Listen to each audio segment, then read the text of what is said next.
Hi, Kenpo here with an update on left knee down. Today we are 35 days post-op. I was going to show you some of the new things that have been added to my physical therapy.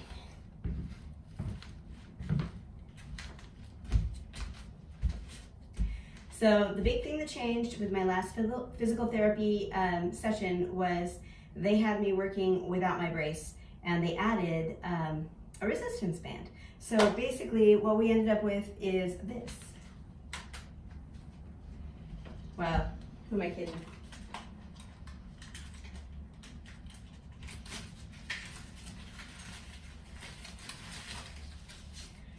This is a security blanket for me. So yeah, my anxiety level goes up just a little bit just removing this. I gotta walk back over here to get my band.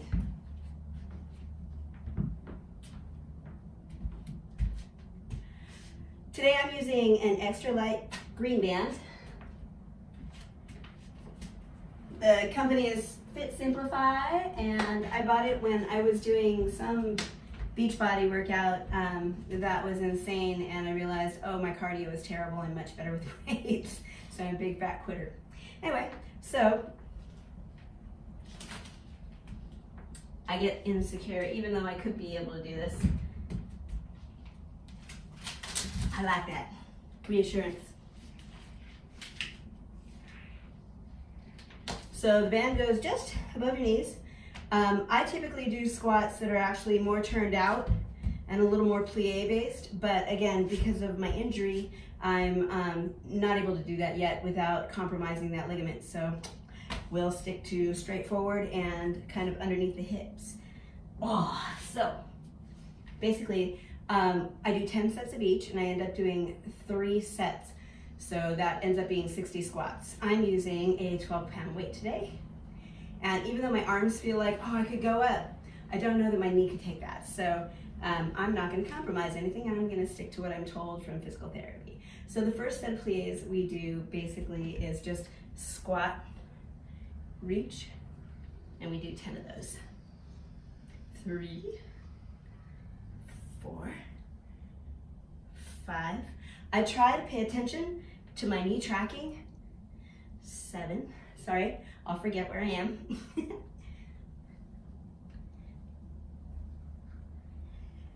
Because again, it's been so long since it's bent normally and all that, 3 solid months, I really want to pay attention to where it's going and making sure it goes toward my toe, making sure that I don't overextend past my toe. So my squats in themselves definitely aren't 90, but I can do 90s when I'm doing the press at the PT office. The other ones we do are chops.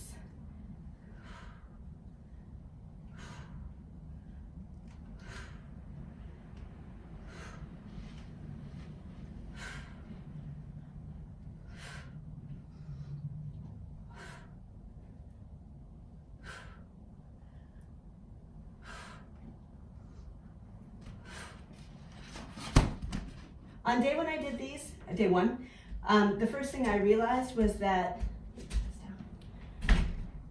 my body, like from my neck down to my legs, had not worked together in 3 months. And so my back was really quite sore the next day.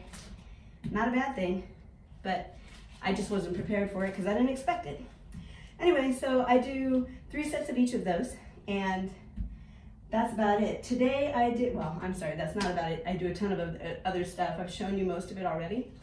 They've also added side steps, so basically without the brace on, still wearing these resistance band, just stepping from side to side to start working that lateral movement extremely gently and slowly.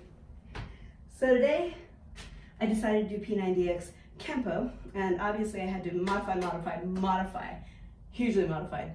I also did it with my brace on, so I just wanted to make sure that I didn't compromise my leg. It's going to take me a minute to put that on, so. All right, I'm back.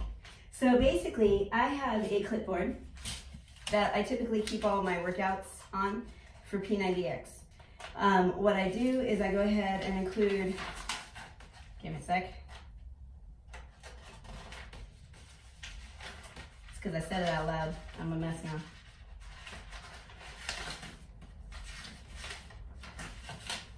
Which training block I'm in that has all the exercises. And I used to keep a calendar too, but then I realized, well, I always used to write it on this calendar instead, so there was no point in doing double work. Anyway, I do have the workouts. So today I have the moves for Kenpo, even though it's not one that you record your weights and reps with because it has specified reps to it.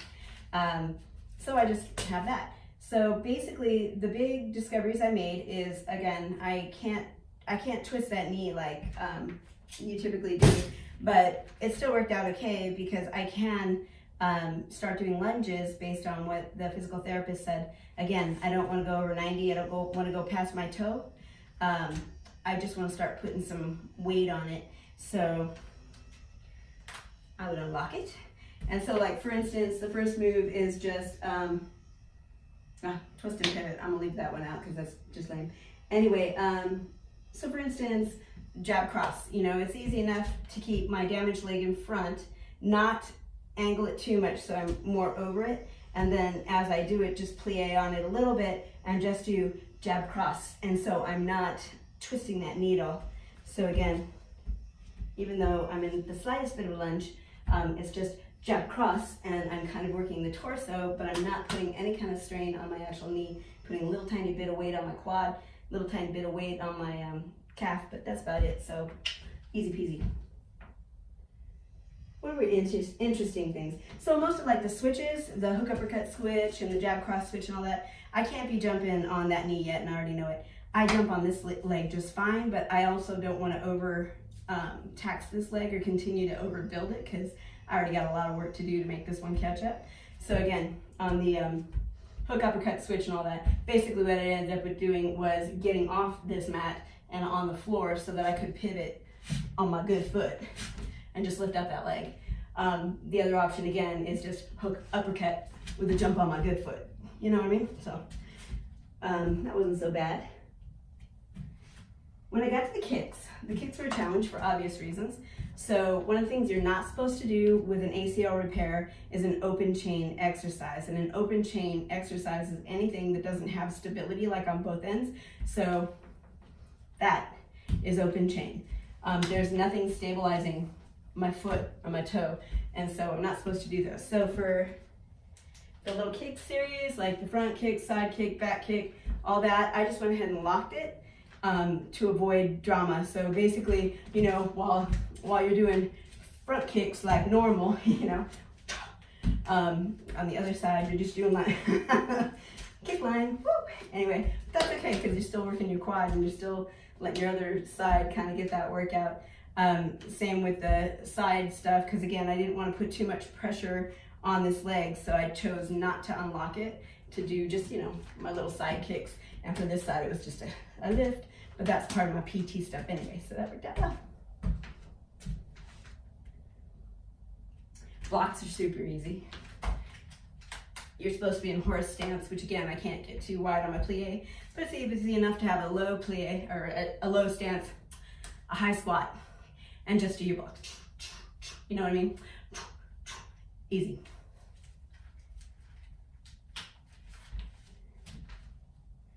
What else we got?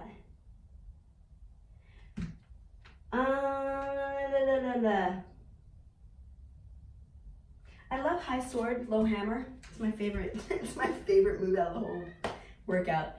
I can't do it right because again, I can't use this knee like you need to. So again, when I do this side, I can kind of lean out into it, but I for sure keep my weight on that one.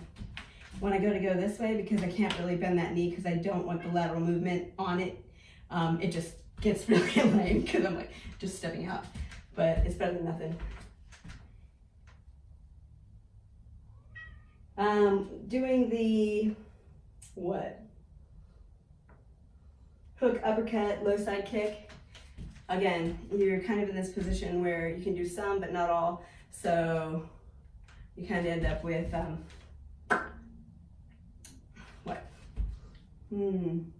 hook uppercut, low side kick. You can do it on one side.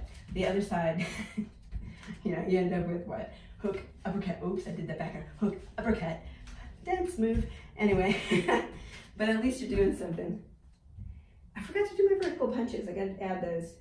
Let's see, is there anything else that is even remotely interesting about changing this? No, not really. So like front kick, back kick, that was really hard. So that, or the 3 direction kicks, it's really, really hard to actually do them well. So what I did was I grabbed my handy dandy rolling walker, and for my injured side, I just locked that for a little stability. Oh, I should do this one. And it became more of, again, a dance move. And that was easy enough.